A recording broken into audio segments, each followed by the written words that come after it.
मंगलाचरण करेंगे इसमें।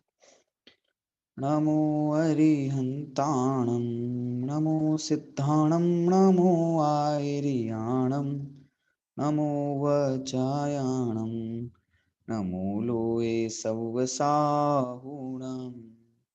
मोक्षमार्गस्य नेतारं भेतारं कर्मभूभृतां ज्ञातारं विश्वतत्त्वानां वन्दे तद्गुणलब्धये।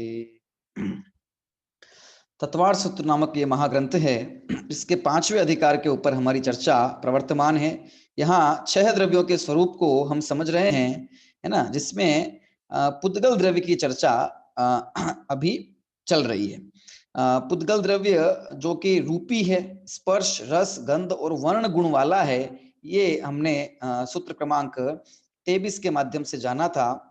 आगामी सूत्र जिसमें पुद्गल द्रव्य की पर्यायों की चर्चा की गई है कि पुद्गल किस किस अवस्था में इस लोक में हमें प्राप्त होता है, किस किस प्रकार की पर्याय जो होती है उनसे वो पुद्गल द्रव्य जो है ना, वह संयुक्त होता है।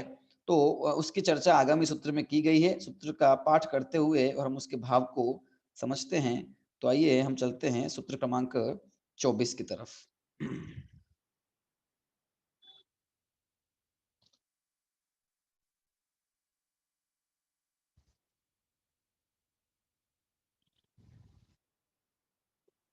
सूत्र आपके समक्ष है, सूत्र क्रमांक 24।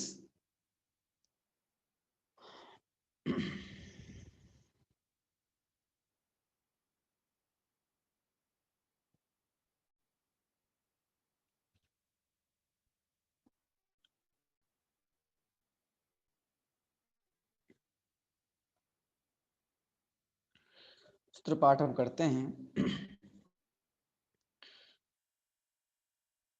शब्द बंध सौक्ष्म्य स्थौल्य संस्थान भेद तमश्छाया तपोद्योतवंतश्च। शब्द बंध सौक्ष्म स्थौल्य संस्थान भेद तमश्छाया तपोद्योतवंतश्च। सूत्र विच्छेद इस प्रकार से होगा। शब्द डैश बंध डैश सौक्ष्म्य डैश स्थौल्य डैश संस्थान डैश भेद डैश तमः डैश छाया डैश आतप डैश उद्योतवंतः प्लस च, है ना। सूत्र का सामान्य अर्थ हमने देखा ही था, एक बार पुनः सूत्रार्थ देखते हुए फिर आगे चर्चा करते हैं। पुद्गल द्रव्य की ये पर्याय होती है ना। पुद्गल कैसे होते हैं? तथा वे पुद्गल शब्द बंध सूक्ष्मत्व स्थूलत्व संस्थान भेद अंधकार छाया आतप और उद्योत वाले होते हैं। यानी कि शब्द रूप से जो हमें प्राप्त हो, है ना, जो नजर आती है परिणतियां, वे सब पुद्गल की है। बंध रूप से, है ना, पुद्गल प्राप्त होता है। सूक्ष्मत्व या स्थूलत्व, है ना, छोटा या बड़ा, इस प्रकार का भेद पुद्गल में बनता है। आकार जो होता है ना, वो पुद्गलों का होता है। भेद रूप से पुद्गल की पर्याय प्राप्त होती है ना। भेद मतलब बंध का उल्टा भेद, ठीक है ना। अंधकार छाया आतप और उद्योत, प्रकाश के ये 2 भेद है, आतप और उद्योत, है ना। उष्णता और अनुष्णता वाला प्रकाश है, दोनों आतप उद्योत कहलाते हैं। ये सब जो हैं ये पुद्गल की पर्याय हैं। पुद्गल इस इन पर्याय रूप में पाया जाता है, ठीक है। सबसे पहले शब्द की चर्चा हमें करनी है। शब्द की चर्चा हमने की थी, है ना, उसको अपन एक बार रिवाइज करते फिर अपन आगे चर्चा करेंगे ना। शब्द जो सुना जा सके, है ना, श्रवण इंद्रिय का विषय बने, भाषात्मक और अभाषात्मक। भाषात्मक अक्षरात्मक और अनक्षरात्मक 2 प्रकार का। अक्षरात्मक जिसमें मनुष्य अपना व्यवहार करता है, शास्त्रादि लिखे जाते हैं, ऐसे साक्षर। अनक्षरात्मक जिसमें 2 इंद्रिय आदि है ना, 4 इंद्रिय आदि जो है वो उनकी भाषा होती है। संकेत जो पुरुष के होते हैं आदि, अथवा संकेत वचन अथवा जो दिव्य ध्वनि होती है वो अनक्षरात्मक कहलाती है, ठीक है। ये सब प्रायोगिक है क्योंकि किसी न किसी के द्वारा किए जाते हैं। अभाषात्मक जो चीजों के टकराने से आघात से उत्पन्न होते हैं, ये 2 प्रकार के हैं, प्रायोगिक और वैश्लेषिक। प्रायोगिक मतलब जो पुरुष के प्रयोग से, है ना, किसी तिर्यंच अथवा जीव के निमित्त से उत्पन्न हो, वो प्रायोगिक है। और वैश्लेषिक जो स्वाभाविक रूप से उत्पन्न हो, प्राकृतिक रूप से उत्पन्न हो। तो जो प्रायोगिक है उसके 4 भेद है ना। वितत गण और श्रुति 4 वाद्य होते हैं, है ना। वाद्य यंत्र भी तो क्या है ना, टकराने से आवाज पैदा होती है। वाद्य यंत्र मतलब जो आवाज पैदा करते हैं, ऐसी चीजें, है ना। तो उससे इनका बता दिया गया। उदाहरण दे दिया गया, तत् चमड़े के मढ़े हुए जो ढोल इत्यादि होते हैं, नगाड़े उनको बजाने से, वितत है ना तार वाली वीणा जो होती है उसको बजाने से जो आवाज उत्पन्न होती है, गिटार आदि। गन पदार्थ है ना, घुंघरू है, घंटा है, ठीक है, मंजीरा है, उनको बजाने से। सुशिर बांसुरी है ना, शंख है, बाजा है, इत्यादि के बजाने से। तो वो सारी सारी जो है वो अभाषात्मक प्रायोगिक ध्वनिया या शब्द है। और स्वाभाविक तो बादलों की गर्जना है ना, झरने की आवाज, समुद्र के लहरों की आवाज आदि आदि जो है इसमें, बिजली कड़कने की आवाज, ये सब इसमें समाहित हो जाती है। ठीक है, इस प्रकार से शब्द को हमने सुना। तो जितने भी प्रकार के शब्द हैं वे सब जो है वे पुद्गल की पर्याय हैं। दूसरा पुद्गल की पर्याय में लिया बंध को। हम बंध की चर्चा अपन करते हैं, बंध। ठीक है, बंध का जो सामान्य अर्थ है वो है बंधना। तो पुद्गल का ये गुण है कि वो बंधता है ना, पुद्गल की बंधन रूप पर्याय पाई जाती है। ठीक है, परमाणु उसका जो अंतिम अवयव है पुद्गल का, है ना, जो पुद्गल द्रव्य जिसे कहा जाता है, अंतिम जो उसका अवयव है वो जो है वो निर्बंध अवस्था में, लेकिन वो बंधन को प्राप्त होने की शक्ति रखता है और बंध होता है, फिर वो स्कंद की अवस्था बन जाती है। ठीक है, वैसे तो अन्य द्रव्य भी जो हैं वे किसी न किसी अपेक्षा से बंधे हुए हैं, तथापि पुद्गल द्रव्य का बंधन ही अपेक्षित है, उसकी चर्चा अपन करने वाले हैं, है ना। एक अपेक्षा से देखें तो 6 द्रव्य इस लोक से बंधे हुए हैं, है ना, तो वे सब भी बंधे हुए हैं, है ना। एक तरह से देखें तो इन सभी सभी जो द्रव्य हैं वो एक क्षेत्रावगाह बंध है सभी का, इस लोक के अंदर सबका बंध है ना, एक क्षेत्रावगाह अनादिकाल से वैसे बंधे हुए हैं। तो आदि चर्चा है, पर यहाँ पुद्गल की अपेक्षा पर इसलिए उसकी मुख्यता से वही बात करेंगे, और वही है ना यहाँ आपको समझना है। देखिए, तो वो बंध भी 2 प्रकार का है। देखिए, प्रायोगिक और वैश्रसिक। ठीक है ना, प्रायोगिक मतलब प्रयत्न पूर्वक जो बंध होता है, और वैश्रसिक मतलब बिना किसी के प्रयत्न के, कोई जीव या पुद्गल, जीव या तिर्यंच मनुष्य, तिर्यंच आदि, देवादि, नारकी आदि उसमें कोई प्रयास नहीं कर रहे हैं, है ना। किसी जीव, मनुष्य या तिर्यंच के उससे वो नहीं हो रहा है, स्वतः ही जो स्वाभाविक जो बंध होता है वो वैश्रसिक है। और प्रयोग पूर्वक, है ना, मन वचन काय की योग पूर्वक जो हो वो प्रायोगिक है। तो प्रायोगिक जो बंध है उसको देखिए 2 प्रकार का है। पहला अजीव विषयक बंध और दूसरा जीवाजीव विषयक बंध। ठीक है, अजीव विषयक बंध प्रायोगिक मतलब प्रयत्न पूर्वक किया जाए। तो अजीव विषयक बंध अपन किसे कहेंगे, 2 जो पुद्गलिक वस्तुएं हैं, है ना, 2 पुद्गल की चीजें, उनका आपस में बंध करना। ठीक है, जो पुरुष के निमित्त से होता है। जैसे जैसे उदाहरण देखो, शास्त्रों में दिया लाख और लकड़ी का बंध, है ना, आपस में उनको जोड़ा जाता है। अथवा दूसरी कई चीजें इसमें ले सकते हैं, जैसे कि आप चाय बना रहे हैं, ठीक है, उसमें आपने दूध डाला, चाय पत्ती डाली, है ना, चीनी वगैरह वगैरह डाली, तो ये अब सब चीजें बंध गई आपस में, इनका भी बंध हो रहा है, ये भी बंध है। ठीक है, वो बंध करके फिर एक नई पर्याय की उत्पत्ति हो जाती है ना। इसी तरह अनेक अनेक प्रकार की कलर, रंगों को आपस में मिला देना, ये भी पुरुष द्वारा जहां जहां, है ना, किसी के द्वारा किया जा रहा है, तो वो सब बंध कहलाता है, वो सब बंध है। ठीक है, भोजन कर रहे हैं, भोजन में रोटी और सब्जी और दाल को मिला रहे हैं, ये भी बंध हो गया। ठीक है ना, तो ऐसे अनेक प्रकार से बंध होता है, बंध रूप पर्याय उत्पन्न होती है, ये सब अजीव विषयक बंध कहलाता है। ठीक है, दूसरा जो बंध है, बाकी ये मकान, कपड़े आदि दीजिए ना, मकान बनाना, चीन, ईंट, गारे आदि को मिलाकर उसका बंध किया, जोड़ा उसको, तो मकान बना, है ना। 2 कपड़े आपस में उनको सिला जा रहा है, तो वे भी एक प्रकार से बंधन वहां बंद हो रहा है। ठीक है, लेकिन बंध कुछ अलग अलग प्रकार के होते हैं ना। ये बंध इस प्रकार का है कि 2 कपड़े आपस में मिल गए तो भी वे अपना अपना कलर नहीं, रंग नहीं छोड़ा उन्होंने, वे अपने अपने रंग से साथ है। एक बंध ऐसा है कि 2 कलर मिला दिए तो दोनों कलर मिलकर तीसरा नया अपना कलर उत्पन्न हो गया, है ना। तो वो वास्तविक बंध वह बंध है, पर 2 चीजें आपस में बंधी है, एक जगह पर स्थित हुई है, तो उसको बंध कहा जाता है। ठीक है ना, तो ये अजीव विषयक बंध। जीवाजीव विषयक बंध किसे कहेंगे, तो जीवाजीव विषयक बंध वह है जहां जीव के निमित्त से, है ना, पुद्गलों का बंध हो रहा है, मतलब जीव के साथ अजीव का बंध होना, जीव के साथ अजीव का जो बंध हो रहा है वो जीवाजीव। इसमें किसको लेंगे, कर्म और नो कर्म का, जीव के साथ कर्म और नो कर्म का जो संबंध है ना, जिसे हम कहते हैं कर्मों का बंध हो रहा है, तो उसको जीवाजीव विषयक बंध कहा है। क्योंकि वैसे तो जीव के साथ में कर्म बनते हैं नहीं, क्योंकि जीव तो है अमूर्तिक, और पुद्गल द्रव्य, पुद्गल कर्म, पौद्गलिक कर्म है मूर्तिक, तो मूर्तिक से अमूर्तिक का बंधान नहीं।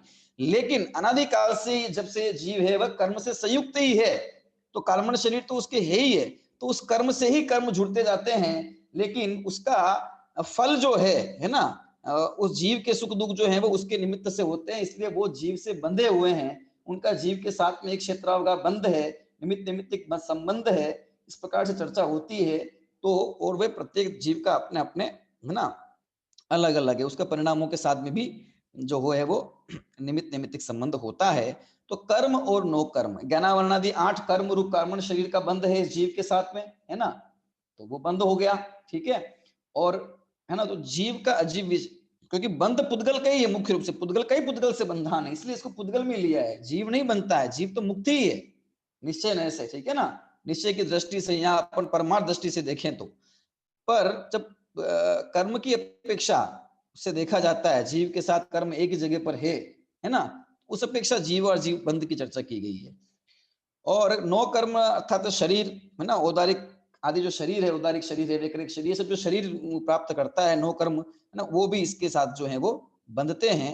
तो इस प्रकार जीव का अजीव के साथ में बंध और अजीव का अजीव विषय, तो दोनों ही प्रायोगिक प्रायोगिक इसलिए है क्योंकि अजीव जीव का जो कर्मों के साथ में बंध हो रहा है वो बिना ऐसे ही नहीं हो रहा है ना, उसके परिणामों के निमित्त से जो बंध है उसको, वो परिणामों के निमित्त से उसको बंध होता है, अथवा योग की वजह से उसको बंध होता है, ठीक है ना, मतलब कोई ना कोई उसका आंतरिक कारण है, पुरुष का, आत्मा का, उसकी वजह से उसको जो है वो आश्रय बंध हो रहा है, ठीक है, इसलिए उसको प्रयत्न पूर्वक कहा गया है। और अजीव विषयक बंध जो है वो प्रयत्न मतलब अजीव को अजीव, पुद्गल को पुद्गल से मिलाना, ठीक है, ये जो कार्य है ये हो गया बंध की चर्चा। इस प्रकार से बंध क्या हमने समझा, ठीक है। देखो बंध की चर्चा है, में चर्चा ऐसी है कि प्रत्येक परमाणु जो है वो अपना अपना स्वतंत्र है, और दो द्रव्य जो है अत्यंत स्वतंत्र हैं। तो जब हमने जीव और अजीव के मिलने की, या अपन पुद्गल से पुद्गल के, परमाणु से परमाणु के मिलने की जब बात करते हैं, तो वहां पर परमार्थ दृष्टि से हमें यह समझना चाहिए कि प्रत्येक द्रव्य जो है वो स्वतंत्र है, और परमाणु मात्र भी अपने आप में स्वतंत्र है। लेकिन उनकी जो बंध की ये कथा है, बंध की जो चर्चा है, वो व्यवहार नय से है ना की जाती है, निमित्त की अपेक्षा से की जाती है, ठीक है। बाहर से देखने पर ऐसा दिखाई देता है, इस अपेक्षा वो चर्चा की जाती है, और वो भी प्रयोजन भूत है, अप्रयोजन भूत नहीं है। व्यवहार नहीं से कहा है तो झूठा नहीं हो गया, क्योंकि व्यवहार नहीं समय ज्ञान का अंश है, ठीक है ना, तो ये हमको थोड़ा ख्याल में रहे, है ना। बाकी आप है ना लिखा ना समय सार जी में, विसंवाद है पर बंध पर द्रव्य से है, ये कथा पर द्रव्य के बंध की कथा ही एकत्व में, पर द्रव्य से बंध की कथा एकत्व विभक्त आत्मा के साथ में चर्चा करना ही विसंवाद की बात है, ठीक है ना, वो परमार्थ दृष्टि की बात है, वो अपन को नए विवक्षा बराबर ख्याल में लेनी चाहिए। तो देखिए अब ये प्रायोगिक देख लिया हमने, है ना। वैश्विक स्वाभाविक बंध जो है, तो वो ऐसा बंध जो स्वाभाविक रूप से अपन में हो रहा है, जैसे कि बिजली कड़की तो बिजली बनी, तो वो कुछ चीजें मिली है तब जाके वो प्रकाश रूप पर्याय पैदा हुई है बिजली की, ठीक है।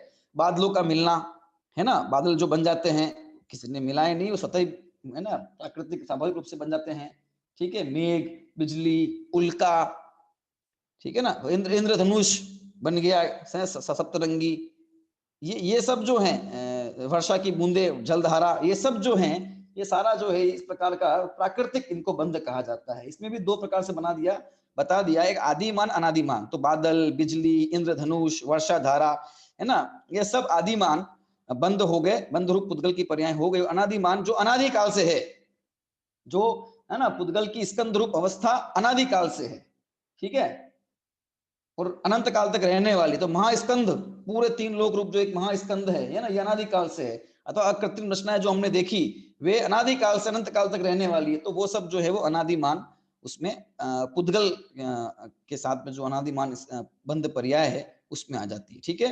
तो शब्द और बंध है ना, सूत्र के 2 हमने समझ लिए। अब तीसरा देखिए क्या है, शब्द बंध सूक्ष्म, सूक्ष्म मतलब सूक्ष्मता का भाव, उसका नाम ही सूक्ष्म है, और सूक्ष्म का मतलब होता है छोटा, है ना, सूक्ष्म का मतलब छोटा, ठीक है, स्थूल का मतलब बड़ा, और सूक्ष्मता का भाव है ना, तो उसका ही नाम है सूक्ष्मता, या सूक्ष्म का भाव उसका नाम है सूक्ष्म। तो पुद्गल के अंदर छोटे और बड़े की कल्पना, ये छोटा और बड़ा ये पर्याय पुद्गल की ही है ना, आप समझिए संभव है, होती है कि ये छोटा है, कि ये इससे बड़ा है। बाकी वास्तव में जीव इत्यादि को देखा जाए तो वे तो अमूर्तिक ही होते हैं। ये अलग बात है कि वो पुद्गल के संबंध से जिस पर्याय में वो, जिस शरीर में वो रहते हैं, तो फिर वो प्रदेशों का संकोच और विस्तार, उस अपेक्षा उनको छोटा बड़ा कहा जाता है। पर है ना, मुख्यतः से बात सूक्ष्मता की चर्चा जो है वो पुद्गल है ना कि पर्याय रूप में देखने में आती है। तो वहां ये चर्चा है, देखिए सूक्ष्म स्थूल। तो देखिए यहाँ पर छोटे बड़े की बात है, साथ में है ना सूक्ष्म और स्थूल। चलिए देखिए, इसमें अंत्य और आपेक्षिक दो भेद हैं, है ना। अंत्य सूक्ष्म और आपेक्षिक सूक्ष्म। अंत्य मतलब अंतिम, है ना, जिसके बाद और सूक्ष्मता नहीं हो सकती, उसे कहते हैं अंत्य सूक्ष्मता, अंत्य सूक्ष्म। तो ये कौन है कि परमाणु, के परमाणु से सूक्ष्म और कुछ नहीं होता है। सबसे छोटा जो है वो परमाणु है, उससे छोटा और कुछ नहीं। ठीक है, तो ये अंत्य सूक्ष्मता हो गई। और आपेक्षिक मतलब, है ना, तो आपेक्षिक मतलब जहां अपेक्षा हो, एक दूसरे की विवक्षा से छोटा बड़ा कहा जा रहा है। ठीक है, तो वो परमाणु तक जितनी चीजें हैं सारी, ठीक है ना, तो वो उसमें आ जाएगी। जैसे परमाणु छोटा कुछ नहीं, इसलिए परमाणु तो अंत्य सूक्ष्म हो गया। लेकिन परमाणु से बड़ी जितनी चीजें हैं, तो उसमें फिर ये अपेक्षा लगे जा सकती है, ये इससे छोटा है, इससे बड़ा है। तो कुछ उदाहरण समझ लीजिए इसके सामान्य से, जैसे कि बिल पत्र का फल है, और आंवले का फल है, और बेर है, तीन चीजें हैं। अब इन तीनों जो है ना, इन तीनों में आपेक्षिक सूक्ष्मत्व है। आपेक्षिक सूक्ष्मत्व का मतलब जो है ये है कि भाई जो आंवला है वो छोटा है कि बड़ा है, हम ये पूछें तो छोटा भी है और बड़ा भी है? छोटा बिल पत्र से तो छोटा है, लेकिन उस बेर से बड़ा है। तो बेर के अंदर, है ना, आंवले के अंदर, इनमें क्या आपेक्षिक सूक्ष्मत्व है। किसी अपेक्षा, किसी दूसरे जो इनसे बड़ा है, इसकी अपेक्षा है छोटे हैं। इसी तरह से बिलपत्र है, तो बिलपत्र भी उससे बड़ी चीज की अपेक्षा छोटे हैं, छोटा है ना। इस प्रकार से ये आपेक्षिक सूक्ष्मत्व बन जाता है। स्थूल की बात करें अपन, स्थौल्य शब्द दिया है सूत्र में ना। स्थौल्य मतलब स्थूलता का भाव है, स्थूल का भाव बड़ा। ये भी दो प्रकार का, अंत्य और आपेक्षिक। स्थूल वो है कि जिससे बड़ा और कोई और है, अंतिम बस बड़ा है वो, इससे बड़ा और कुछ नहीं होगा। तो पुद्गल की अपेक्षा वो क्या है कि भाई वो महास्कंद तीन लोक रूप, जो उससे बड़ा फिर कुछ है नहीं। और आपेक्षिक उसके छोटे जो कुछ भी हैं वो किसी अपेक्षा छोटे, किसी अपेक्षा बड़े हैं। तो वही है ना, बेर से आंवले में सूक्ष्मता है, ठीक है, और आंवले से बेर, आंवला बेर से स्थूल है, ठीक है। बेर सबसे छोटा, आंवला उससे बड़ा, बिल का फल फिर उससे बड़ा, और उससे बड़ा कुछ है ना, तरबूज का फल हो सकता है, ऐसे ऐसे इस प्रकार से। ठीक है, तो ये आपेक्षिक और सूक्ष्मता, है ना, छोटा और बड़ा होने का जो ये पर्याय है, इस प्रकार से ये पर्याय जो है ये पुद्गल में पाई जाती है। इस रूप से पुद्गल अवस्था, पुद्गल पर्याय रूप में पाया जाता है। फिर देखिए संस्थान, संस्थान नाम का भेद आया। तो संस्थान का मतलब क्या? संस्थान का मतलब होता है आकार। ठीक है, वैसे तो प्रदेशत्व गुण प्रत्येक द्रव्य के अंदर पाया जाता है, इसलिए उस प्रदेशत्व गुण के कारण से प्रत्येक द्रव्य का कोई ना कोई आकार अवश्य होता है। तथापि वे द्रव्य अमूर्तिक है। यहाँ उस प्रदेशत्व गुण वाले आकार की अपेक्षा न होकर पुद्गल का जो आकार, नाना प्रकार के आकार हमें लोक में नजर आते हैं, उन आकारों की अपेक्षा यहाँ पर की गई है। चर्चा पुद्गल की है ना, तो आकार रूप पर्याय इसकी पाई जाती है। ठीक है, तो वे आकार भी दो प्रकार के हैं, इत्थम भूत लक्षण वाला आकार और अनित्थम भूत लक्षण आकार। ठीक है, इत्थम लक्षणाकार और अनित्थम लक्षणा आकार। इत्थम मतलब क्या होता है? इत्थम एक शब्द है, इत्थम मतलब होता है ऐसा, इस प्रकार से, है ना, इत्थम। ठीक है, अनित्थम मतलब इस प्रकार से नहीं। तो क्या मतलब कि जिसका ऐसा लक्षण किया जा सके, है ना, कि ये ऐसा आकार वाला है, इसका आकार निश्चित किया जा सके, है ना, उसे बोलते हैं इत्थम लक्षणाकार। और जहां ऐसा निश्चित नहीं किया जा सके कि ये इस आकार का है, वो है अनित्थम लक्षणाकार। तो वे आकार जो निश्चित हैं, ठीक है, जैसे हम कह सकते हैं कि गोल, ये गोलाकार एक निश्चित आकार है, भाई ये चीज गोल है ना। त्रिकोण, ठीक है, समकोण, चतुष्कोण, वृत्त, वृत्ताकार, है ना, त्रिभुजाकार, शंकु के आकार, ये सारे आकार क्या है? निश्चित आकार वाले हैं, है ना। तो अपन इस प्रकार से, जैसे तीन लोग का आकार क्या है? निश्चित है ना। वो अब तीन लोग का आकार तो निश्चित है ना, वो कुछ कम ज्यादा हो जाएगा ऐसा तो नहीं होगा। जैसा है, जितना है, जिस अनुपात में लंबाई चौड़ाई सब कुछ वैसी की वैसी रहने वाली है। तो ऐसे आकार जो निश्चित हैं उसको अपन इत्थम भूत लक्षण वाले, तो पुद्गल इन उन आकार रूप से भी प्राप्त होते हैं।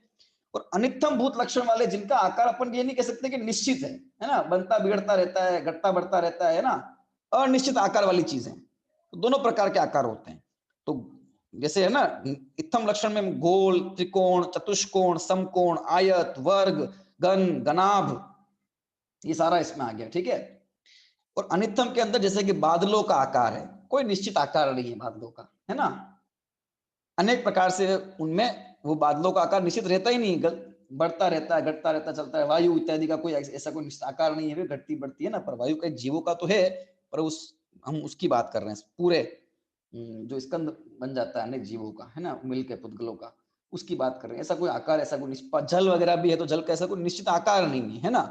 तो संपूर्ण जल जो स्कंद बन जाता है वो अनेक प्रकार, समुद्र का है तो समुद्र का ऐसा कोई आकार नहीं है, बस वो ठीक है, घटता बढ़ता इस प्रकार से रहता है। इस प्रकार से अपन उसको अनित्थम लक्षण वाला आकार, क्योंकि दृश्य माने तो पुद्गल है, वो पुद्गल है तो कुछ ना कुछ आकार तो होगा ही होगा, तो आकार को दो भागों में बांट दिया, इत्थम भूत अनित्थम भूत, ठीक है। इस प्रकार जिसके बारे में कहा जा सके कि हाँ ये निश्चित आकार, और जिसका आकार निश्चित नहीं है वो अनित्यम। इस प्रकार से आकार रूप पुद्गल की पर्याय होती है। इसके अलावा देखिए भेद रूप पुद्गल की पर्याय, हमने बंध देखा था, अब भेद, बंध का उल्टा भेद। भेद रूप मतलब दो या किसी भी स्कंध का दो या दो से अधिक भागों में विभाजित हो जाना, उसी का नाम है भेद, ठीक है। भेद मतलब कोई भी स्कंध दो या दो से अधिक टुकड़ों में विभाजित होता है, अब विभाजित किसी भी प्रकार से हो, टुकड़े चाहे उसके किसी भी प्रकार से हो, उस सब का नाम है भेद। उसमें से भेद के 6 प्रकार बता दिए यहाँ पर, अनेक प्रकार भेद के हो सकते हैं, क्योंकि हमने कहा ना कि भाई जो पुद्गल है वो सिर्फ ठोस रूप में ही नहीं है, पुद्गल लिक्विड रूप में है वो भी पुद्गल ही है, स्कंद ही है, वायु रूप में है वो भी पुद्गल का स्कंद ही है, तो है ना। तो वायु के जो गैस इत्यादि के जो स्कंद है वो अनेक प्रकार से टूटते रहते हैं, बिखरते रहते हैं। जल जो है वो, है ना, समझ लीजिए एक बाल्टी में जल भरा हुआ है तो वो एक प्रकार के स्कंद बन गया, रचना बन गई। आप अपने से एक मग निकाल दिया, है ना, तो वो भी भेद हो गया, वो भी टूट गया उसमें से, इसको भी टूटना कहेंगे, है ना। तो ऐसे भेद जो है अनेक प्रकार भेद के हैं, उसमें से 6 जो भेद हैं वो उसको यहाँ पे आपको यहाँ समझाया गया है ना। ये 6 भेद जो है इसमें मुख्यतः जो अपेक्षा है वो सब ठोस उसकी अपेक्षा से ही चर्चा है। यहाँ पे देखिए तो भेद को हम समझे कि ये भेद रूप पर्याय जो है वो पुद्गल में पाई जाती है, जीव में से भेद नहीं हो सकता है। क्या जीव में से कुछ असंख्यात प्रदेशों में से कुछ प्रदेश निकल जाएं, उसके टुकड़े हो जाएं, फिर वापस मिल जाए, एक जीव जाके दूसरे से मिल जाए, पुद्गल तो ऐसे मिल जाता है, पुद्गल का दूसरे से बंद हो जाता है, लेकिन जीव में तो नहीं होता ना कि एक जीव दूसरे से बंध जाए। एक जगह रहना अलग बात है और बंध जाना अलग बात है, ठीक है। जैसे भाई सिद्ध भगवान अनादिकाल से सिद्ध है, एक ही उन्हीं उन्हीं प्रदेशों में अनंत सिद्ध भगवान रहते हैं, पर वे एक दूसरे से मिलते नहीं है, उनके गुण एक दूसरे से मिलते नहीं है, वे परस्पर मिलकर कोई नई पर्याय उत्पन्न नहीं कर देते। लेकिन पुद्गलों में तो ऐसा होता है कि मिलकर कोई नवीन पर्याय की उत्पत्ति भी कर देते हैं, ऐसा हो जाता है, ठीक है ना। तो इस प्रकार का बंध वहां नहीं है, बंध नहीं है, इसलिए भेद भी नहीं है, इसलिए कोई जीव के टुकड़े नहीं हो सकते, है ना। इसलिए जब अपन चर्चा करते हैं कि भाई वैक्रिक शरीर की, जब हमने बात की कि अनेक प्रकार के रूप आकार जो है वो बना सकता है ना, 100 रूप बन सकते हैं, 1000 रूप बन सकते हैं ना, इतने रूप बना सकता है, देव इत्यादि अपने बना सकते हैं, ठीक है ना। क्योंकि नारकियों में तो ऐसी है ना विक्रिया होती नहीं कि वे अनेक रूप बना देवे, मतलब अलग अलग रूप बना देवे, वो अपने ही शरीर को अनेक अनेक अनेक प्रकार का बना सकते हैं, पर उस शरीर के है ना टुकड़े अलग अलग 1 2 3 4 इस प्रकार से है ना भेद रूप विक्रिया, लेकिन ये देवों में तो पाई जाती है। तो ऐसी विक्रिया करते हैं तो वे आत्मा के टुकड़े टुकड़े नहीं हो गए, आत्मा के तो प्रदेश का विस्तार होता जाएगा, इधर इधर इधर सब तरफ, और संबंधित जो प्रदेश है उससे जो तत्संबंधी पुद्गल परमाणु जुड़ते जाएंगे, शरीर वो वैक्रिक शरीर होता जाएगा, ठीक है। तो ऐसे टुकड़े नहीं हो सकते जैसे पुद्गल में टुकड़े हो जाते हैं। बाकी धर्म अधर्म आकाश के टुकड़े की कोई चर्चा ही नहीं, बात ही नहीं है, काल एक है और अविभागी है ना। वैसे पुद्गल को अगर अपन देखें तो हर कथन सापेक्ष है, तो पुद्गल का जो परमाणु है वो भी भेद रहित है, वो भी अविभाज्य, उसके और टुकड़े नहीं हो सकते। लेकिन यहाँ जो भेद की चर्चा है वो स्कंद की अपेक्षा की गई है ना। तो देखिए तो उत्कर, उत्कर पहला भेद है। उत्कर का मतलब जब करोत आदि से लकड़ी आदि को जो चीरा जाता है तो उसका जो बुरादा इत्यादि बन जाता है ना, वो उसको है ना उत्कर कहा गया, लकड़ी का बुरादा, ये भेद रूप अवस्था है। चूर्ण, गेहूं, जौ, बाजरा आदि का जो आटा होता है, चने की दाल को पीसकर बेसन बना दिया जाता है ना, तो वो सब जो है पीसकर चूर्ण चूर्ण बना देना किसी भी चीज का, है ना, पत्थरों का चूर्ण होता है, मार्बल का चूर्ण बन जाता है, ठीक है, आदि आदि ये चूर्ण। खंड, खंड मतलब टुकड़े हो जाना, जैसे घड़ा है, घड़ा को मिट्टी के घड़े को तोड़ दिया तो उसके अनेक प्रकार के टुकड़े हो गए, कांच है, शीशा तोड़ दिया उसके टुकड़े टुकड़े हो गए, तो ये सब बंध भेद पर्याय है, ठीक है ना, खंड हो गया। चूर्णिका, चूर्णिका दलहन का जो है कि दो भागों में विभाजित हो गई, दालें बन गई, है ना, मूंग की दाल हो गई, उड़द की दाल हो गई, चने की दाल हो गई, है ना, अनेक प्रकार की जो दालें हैं वो इसमें चूर्णिका में इसको समाहित कर देंगे। मोटे मोटे तो बताया है, क्योंकि अनेक प्रकार के भेद हैं और दुनिया में अनंत पुद्गल हैं, अनेक प्रकार के हैं, तो वो अपन को समझ लेना चाहिए, ठीक है। प्रतर, तो मेघ के पटल इत्यादि जो होते हैं ना, प्रतर लेयर्स जैसी बन जाती है ना, तो वो प्रतर रूप समझ लीजिए कि भेद है। कुछ खाने की वस्तुएं होती है वहां भी प्रतर बन जाती है, मलाई जम, जैसे कि मलाई जम जाती है उसके ऊपर, उसको अलग कर दिया अपन ने, तो वो भी उस प्रकार से उसको ले सकते हैं, ठीक है ना। अणुचटन, है ना, अणुचटन के अंदर ये लिया है कि जो गर्म लोहा है, तो गर्म लोहे पर जब गन से प्रहार करते तो उसमें से उत्फुलंगे फुलंगे निकलती है, चिंगारियां इत्यादि निकलती है ना, तो वो भी क्या है, वो भी पुद्गल की पर्याय है। तो मार करने से, घात करने से, है, उसमें से निकलने वाला जो पदार्थ इत्यादि है, उस प्रकार से भी पुद्गल की पर्याय, ये भी भेद है, उससे निकला है वो, तो वो भी भेद, उसको अपन भेद में ग्रहण कर सकते हैं, है ना। वेल्डिंग का जो कार्य होता है ना, तो वेल्डिंग जब करते हैं तो उसमें भी क्या होता है, मशीन से करते हैं तो वे फुलंगे निकलती रहती है, तो वो उसको भी अपन इस अणुचटन वाले भेद में ले सकते हैं। तो ऐसे ये 6 प्रकार के भेद बताए, इसके अलावा और भी अनेक भेद हो सकते हैं, है ना, पर मुख्य रूप से इसको इन 6 भागों में विभाजित कर दिया गया है। हम विचार करें भेद की बारे में, जो विचार करें वो सब इसमें समाहित हो जाता है, उसको कहीं ना कहीं अपन डाल लेते हैं। भाई कोई शरीर है ना, शरीर के 2 टुकड़े हो गए, तो उसको आप खंड में डाल सकते हैं, कि जैसे गड़े के टुकड़े, तो शरीर भी पौद्गलिक शरीर, उसके भी टुकड़े टुकड़े हो गए, तो उसको भी उसमें डाल दीजिए, है ना। इस प्रकार से चर्चा की जा सकती है ना। तो ये इस प्रकार से हो सकता है, आदि पुद्गल जितना भी पुद्गल है, तो उसमें ये भेद रूप जो है, ये अवस्था होती है, क्योंकि वो स्कंद रूप से दूसरे अन्य पुद्गल से जुड़ता है, तो उसमें भेद भी संभव हो जाता है, उसमें भेद भी होता है, ठीक है ना। कुछ स्कंद ऐसे भी हैं, है ना, कि जिनके अंदर इस प्रकार से कोई बड़ा भेद होता नहीं है, जैसे कि 3 लोक का अपना महास्कंद है, उसमें कोई, उसके तो टुकड़े टुकड़े होने वाले हैं नहीं, तो उसमें सब भेद नहीं, उसका ना उत्कर होगा, ना चूर्ण होगा, ना खंड, चूर्णिका, प्रतर, अनुष्टन, कुछ नहीं होने वाला है, ठीक है। तथापि, है ना, उसके अंदर अनेक प्रकार के पुद्गल ऐसे जिनमें इस प्रकार का होता रहता है, ठीक है। तो ये पर्याय है, भेद रूप पर्याय, बंध रूप पर्याय, इस प्रकार से अनेक पर्यायों को प्राप्त होता रहता है पुद्गल, ठीक है। तो ये भेद की चर्चा हो गई। अपन देखते हैं भेद तमस छाया। तम का मतलब होता है अंधेरा, जो अंधेरे है ना, तो अंधेरा क्या है, ये अंधकार क्या है, अंधकार अनेक प्रकार के प्रकाश विरोधी परमाणु, ऐसे परमाणु जो प्रकाश का विरोध करते हैं, इस प्रकार के परमाणु जो दृष्टि में बाधा उत्पन्न करते हैं, प्रकाश के विरोधी होते हैं, इस प्रकार के गुणों से युक्त होते हैं, है ना, तो वो उन परमाणुओं का, उन स्कंदों का उस पर्याय रूप से परिणमन, है ना, वो अंधकार है। जैसे रात्रि के समय अंधकार का समय होता है, तो समझ लीजिए उन परमाणु उस प्रकार के कार्य को प्राप्त होते हैं, है ना। और वे अंधेरा, तो अंधेरा काला काला हमको अंधकार दिखता है सर्वत्र, है ना, तो ये जो है, ये सब पुद्गल की पर्याय है, अंधेरा जो है वो पुद्गल की पर्याय, ठीक है ना। इसी तरह जैसे अंधेरा पुद्गल की पर्याय है, उसी तरह प्रकाश वह भी पुद्गल की पर्याय है। लाइट, चाहे वो सूर्य की किरणें हो, चाहे वो बिजली का बल्ब का प्रकाश हो, चाहे वो हीरे माणिक मोती स्वर्ण चांदी, इन सब का भी जो प्रकाश, सोना है वो अपने आप में है ही, इसका जो कांति है, उसका जो प्रकाश है ना, शरीर की जो कांति है, वो तो तेजस शरीर का है ही, तो वो पौद्गलिक है।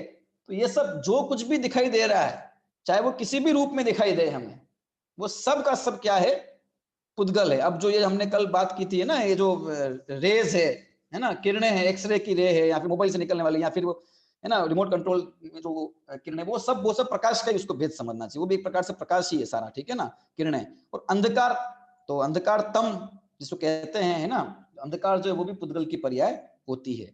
छाया, अंधेरा और छाया 2 चीजें हैं, तो छाया और अंधेरा कुछ अलग है, अंधेरा एक अलग चीज है और छाया अलग चीज। छाया वो चीज है, प्रकाश का, मान ली किसी वस्तु का आवरण आ जाने की वजह से प्रकाश की किरणें या प्रकाश के परमाणु का ढक जाना, और उतना एरिया, जितने एरिया में वे प्रकाश के परमाणु रूप पर्याय नहीं हो रही है उन पुद्गलों की, तो वे छाया रूप परमाणु, तो वे उन पुद्गलों की अपनी शक्ति है, इस रूप से ऐसा हो रहा है। हर परमाणु की अपनी अपनी, या हर स्कंद की अपनी अपनी उस रूप परिणमन की ताकत है, तो छाया अपने आप में एक पुद्गल की पर्याय है, ठीक है। जैसे कि पेड़ है, तो पेड़ के नीचे छाया होती है, तो वो छाया एक पर्याय है पुद्गल की। ठीक है, प्रकाश है, वो प्रकाश वहां तक नहीं पहुंच पा रहा है, तो उतने स्थान के जो परमाणु है वो उस रूप से परिणमन को प्राप्त होते हैं। ठीक है, तो वो छाया कहलाती है। ठीक है, छाया दो प्रकार की है, तद्वर्ण परिणत और प्रतिबिंब रूप परिणत। ठीक है, तो वो हमने एक तो छाया हमने समझ ही ली, दूसरा तद्वर्ण परिणत मतलब वर्ण विकार जो होता है। ठीक है ना, जैसे कि प्रकाश का जो परमाणु है वो है ना, वो अपना उन्होंने जो रंग है वो उसमें परिवर्तन हुआ, अथवा जैसे प्रकाश की किरणें हैं, हमने बीच में ना रंगीन कांच रख दिया तो वो अन्य रूप से छाया उसकी वैसी पड़ने लग जाती है ना, वो तद्वर्ण परिणत हो गया। प्रतिबिंब स्वरूप जो परछाई हमें अपनी दिखाई देती है, जैसे कि जल पानी के अंदर परछाई देखी, वो परछाई दिखाई दी, वो भी क्या है, वो भी छाया है। अथवा दर्पण के अंदर अपना जो प्रतिबिंब दिखाई देता है ना, अथवा स्टील के बर्तन वगैरह होते हैं साफ स्वच्छ, उसमें प्रतिबिंब दिखाई देता है ना, मार्बल है ना, उसमें प्रतिबिंब, ये प्रतिबिंब जितना भी दिखाई देता है वो सब छाया है, वो सब पुद्गल की पर्याय है। एक वस्तु है कांच के सामने रखी हुई है, दर्पण के सामने, अब वो पुद्गल है, और जो कांच में दिखाई दे रहा है वो भी पुद्गल है। वो जो पुद्गल है वो इसके जैसा नहीं है, ये तो पुद्गल, वो भी स्पर्श गंध वर्ण वाला है, ये भी स्पर्श गंध वर्ण वाला है, लेकिन इसकी ये टाइप अलग टाइप का, इसको अपन छू के इस प्रकार से ऐसा महसूस करते हैं, वो जो है वो उसके अंदर वो जो है दर्पण की पर्याय है ना, वो उसकी तो वो पर्याय रूप में चर्चा है कि वो भी एक पर्याय है अपने आप में। जो छाया है, प्रतिबिंब है, वो भी एक जो है वो पर्याय है, पुद्गल की ही पर्याय है, क्योंकि दृष्टिगत होती है हमें। ठीक है ना, इस प्रकार से। तो और देखिए आप, वर्ण वगैरह तो सब स्पष्ट ख्याल में आ जाता है उसके अंदर अपन को, है ना। ठीक है, अब और देखिए, छाया के बाद में दिया है छाया, आतप और उद्योत। तो आतप और प्रद्योत दोनों ही प्रकाश के भेद हैं। तो आतप का मतलब ऐसा प्रकाश, गर्म, जिससे है ना, प्रकाश तो होता ही है, साथ में गर्मी, उष्णता होती है। ऐसा सूर्य का जो प्रकाश है या अग्नि का जो प्रकाश इत्यादि है, उसको आतप अपन कहेंगे। और देखिए, मूल मूल ठंडा और आभा गर्म, है ना, मूल में तो ठंडा है और जो उसकी प्रकाश किरणें हैं वो गर्म है। तो सूर्य को, जैसे सूर्य का जो बिंब है ना, सूर्य के जो किरणें हैं, तो उसको अपन लेंगे कि सूर्य का विमान तो ठंडा है, ठीक है ना, और आभा जो है उसकी वो गर्म है, तो उसको आतप में ग्रहण किया गया है। तो आतप का मतलब सामान्य वह प्रकाश जो गर्म प्रकाश, वो आतप है। उद्योत का मतलब ठंडा प्रकाश। ठीक है, तो मूल और आभा दोनों ही शीतल। तो चंद्रमा का बिंब जो है, चंद्रमणि जो है, जुगनू जो है ना, प्रकाशित तो होते हैं, लेकिन उनसे, उनके प्रकाश से या उससे जो है वो गर्मी नहीं होती। अथवा अपन जो ये कह सकते हैं कि रेडियम रेडियम जो होता है वो चमकता रहता है, प्रकाशित होता रहता है रात्रि के समय। सड़कों पे जब जाते हैं ना, रोड पर, तो जितने वो सारे है ना साइन लगे रहते हैं, है ना, रोड पे जो बोर्ड लगे रहते हैं, साइन बोर्ड वगैरह, जो रात्रि में चमकते हैं पीले कलर इत्यादि के, वो सब रेडियम रेडियम जो है वो अपने आप में, उसका जो प्रकाश है वो उद्योत है। सूर्य का जो प्रकाश है वो आतप है। इस प्रकार से प्रकाश के आतप, उद्योत आदि रूप भेद होते हैं। ठीक है, इस प्रकार से उद्गल के ये जो है इतने भेद होते हैं सूत्र के अंदर बताया। फिर सूर्याचार्य देव ने अंतिम में लिख दिया, छाया छाया तपोद्योत वंतश्च, है ना। तो वंतः च शब्द से हमें और अनेक ये तो है ही, इनके अलावा और भी अनेक जितने प्रकार से पुद्गल की पर्याय प्राप्त होती है, जो आगम में कही गई है या जो हमें प्रत्यक्ष नजर आती है, उस सब का ग्रहण कर लेना चाहिए। ठीक है ना, क्योंकि पर्याय तो अनंत अनंत अनंत है और वो अनंत प्रकार की हैं। ठीक है, और शब्द तो संख्यात, तो उन शब्दों के अंदर उसका व्याख्यान करना संभव भी नहीं हो सकता। पर मुख्य रूप से जो हमारे परिचय में है, जो हमें ख्याल में आती है, प्रत्यक्ष जिसको अपन देखते हैं, समझते हैं, तो उनको कुछ विभागों में विभाजित करके और यहाँ पर बता दिया गया है। जब हमने इसको ये समझ लिया कि ये सब जो हैं वो पुद्गल की पर्याय हैं, तो हमें ये बात अच्छे से ख्याल में आ जानी चाहिए कि इसमें से, है ना, जीव का इसमें से एक भी कोई चीज का संबंध जीव से नहीं है।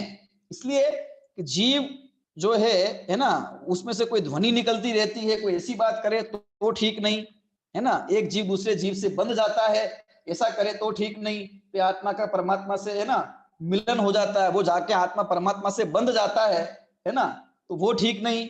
उसी तरह से आत्मा परमात्मा से छूटा हुआ है, अभी जाके उसको मिलना है, सारा प्रयास उसी लिए है। तो इस प्रकार की जो चर्चा है सारी, इसलिए प्रत्येक आत्मा स्वतंत्र है और परमात्मा से मिलता नहीं है, वो तो स्वयं परमात्मा बन जाता है। है ना, और परमात्मा से मिलन होता है, ये अपेक्षा लगानी है तो ऐसे लगा दीजिए कि भाई जो सिद्ध परमात्मा है वो जाके ये भी परमात्मा बन के उन परमात्मा से मिल जाता है। और उसमें ऐसा नहीं है कोई महासत्ता है उसमें जाकर ये सत्ता मिल गई है ना, कोई एक त्रिलोक की भगवान पूरे लोक का एक ही कोई है सम्राट, और उसमें जाके हम सबको विलीन होना है, ऐसा कोई जैन दर्शन का सिद्धांत नहीं है। ठीक है, तो वो ग्रहण कर समझना चाहिए हमें। सूक्ष्मत्व और स्थूलत्व से, है ना, हमें ये ग्रहण करना चाहिए कि भाई जो आत्मा है वो कोई छोटा बड़ा नहीं है, उसका तो अपना एक आकार है। ठीक है, और उससे कोई, है ना, उसका लेना देना नहीं है। शरीर चाहे उसको जो मिलना चाहे मिलता रहे, पर आत्मा तो अपने ही स्व आकार रूप है। और उसकी शक्ति तो समझी ना हमने कि भाई पूरे पूरे लोकालोक में, है ना, पूरे लोकालोक में नहीं, पूरे लोक में व्याप्त होने की शक्ति। वो असंख्यात प्रदेश वाला है, तो उसके असंख्यात प्रदेश में से कुछ कम नहीं होंगे और कुछ बढ़ेंगे नहीं। ठीक है, उतने रहने वाले हैं। इस प्रकार से वो अवस्थित है, इस प्रकार से ग्रहण करना चाहिए। भेद से कि आत्मा का कोई टुकड़ा नहीं कर सकता, कोई मार नहीं सकता, है ना, कोई अगर छिन्न भिन्न भी करेगा तो ये देह छिन्न भिन्न होगी, क्योंकि इसका स्वभाव है। देह पुद्गल है, वो पुद्गल की पर्याय है छिन्न भिन्न होना, लेकिन आत्मा जीव की पर्याय तो नहीं बोली भेद रूपता को प्राप्त होना। ठीक है, इसलिए ये छिन्न भिन्न होती नहीं, इसलिए कोई मेरा कुछ बिगाड़ सकता नहीं, अस्त्र शस्त्र आदि से कुछ होने जाने वाला है नहीं, जो होगा वो शरीर का होगा। इस प्रकार से अपन समझें। तो ये पुद्गल की चर्चा करके अपन को जीव ये नहीं है, पुद्गल अगर ये है तो ये फिर जीव नहीं है, ये पुद्गल है, तो जीव नहीं है, और मेरा संबंध पुद्गल के साथ में है, तो जो होता है ये सब पुद्गल में होता है ना। इस प्रकार से अपन को ग्रहण करना चाहिए, है ना। कई बार किसी को अपनी लंबाई को लेकर के मैं बोना हूं, है ना, स्थूल सूक्ष्म हूं, किसी को अपनी, है ना, को लेकर हीनता का भाव आ जाता है, किसी को अपनी लंबाई जंबाई अच्छी हो, शरीर अच्छा हो, स्थूल हो, है ना, तो उसको देखकर घमंड का भाव आता है। तो वो सब पुद्गल की पर्याय है। जीव तो अमूर्तिक है, उसमें तो ये सब चीजें हैं ही नहीं, है ना, तो उसमें किस बात का अपन हीनता करें और किस बात का अभिमान करें। इसी तरह संस्थान के अंदर निराकार है आत्मा, है ना, उसके असंख्यात प्रदेश ही उसका आकार है ना, तो उसमें क्या मतलब फिर हमें अपने 6 प्रकार के संस्थान कहे हुए, उसमें एक भी प्रकार के संस्थान के अंदर भी अपनी एकत्व बुद्धि नहीं हो। शरीर कैसा हो, छोटा हो, चौकोर है, गोल है, नैन नक्श कैसे हैं, अच्छे हैं कि नहीं है, मुंह चौकोर है, कैसा है ना, ठीक है, जैसा है वैसा है, पुद्गल की पर्याय है, ठीक है, क्या करना है। इसी प्रकार से आगे आत्मा अंधकार रूप भी नहीं है जो उसको उजाले में कन्वर्ट करना है, आत्मा कोई कहे कि प्रकाश रूप है अत्यंत, है ना, तो आदि आदि सारी बातें अपन को जान लेनी चाहिए। ये सब पुद्गल की पर्याय है, और आत्मा इन सब प्रकार के पर्यायों से रहित है ना। समय सार जी में जब चर्चा की तो गाथाएं भी आई है ना, 50-55 के आसपास गाथाएं, सब चर्चा की है। अरस अरूपी अस्पर्शी, है ना, हम बोलते हैं ज्ञानानंद स्वभावी में अरस अरूपी अस्पर्शी, पर से कुछ भी संबंध नहीं, ये तो ये सब इन्हीं की पर्याय है। ठीक है, आइए अपन थोड़ा सा एक और थोड़ी सी एक्सरसाइज कर लेते हैं, है ना, थोड़ा सा समय हमारे पास में, हाँ वैसे तो हो गया है। तो देखिए शब्द बंध सूक्ष्म स्थूल्य संस्थान भेद तम छाया आतप उद्योग, इनको किस किस, ठीक है, तो शब्द को कहाँ लेंगे, स्पर्श में लेंगे। बंध को, बंध तो वैसे सब में आ जाएगा, ठीक है। सूक्ष्मता ये वर्ण के अंदर, स्थूल क्योंकि दिखने की बात है, इसको वर्ण की मुख्यता से ले, संस्थान को वर्ण की मुख्यता से ले लीजिए। भेद, है ना, तो भेद और बिगड़ने की बात तो स्पर्श की मुख्यता से लिए, भेद इसको स्पर्श की मुख्यता से लिया जा सकता है। तम वर्ण की मुख्यता से, छाया आतप उद्योग इनको वर्ण की मुख्यता से लिया जा सकता है, ठीक है। और अन्य अन्य गुण भी सारे उसमें संश्लिष्ट होते हैं। इस प्रकार से ये पुद्गल की चर्चा हमने की है ना। तो आगे और पुद्गल चर्चा आने वाली है, ठीक है। आगे भी और चर्चा विस्तार से पुद्गल की आने वाली है, जिसको हम करेंगे। अभी की चर्चा को अपन यहीं पे विराम देते हैं।